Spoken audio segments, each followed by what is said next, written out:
आइए हम Yumi machine में आपको बताते हैं। जब भी यूमी मशीन आप न्यू चेक करते हो या फिर कोई भी मशीन चेक करते हो, इसमें आवाज़ आता है। आपको क्या करना है, तो सबसे पहले देखना आवाज़ कहाँ से आ रही है। आपको ऐसे हैंडविल अगर घुमाएंगे तो आपको मालूम चल जाएगा कि आवाज़ यहाँ से आ रही है, क्योंकि ये टच हो रहा है, कलेक्ट पोल बॉडी में टच हो रहा है तो आवाज़ आएगी। ऐसे cut cut cut cut cut की आवाज़ आएगी। तो आपको कैसे ठीक करना है आइए हम बताते हैं।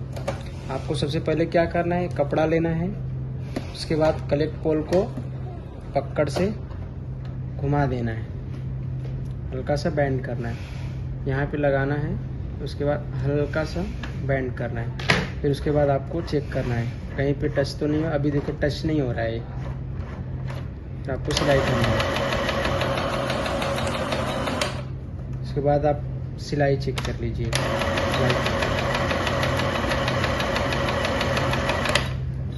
स्टिच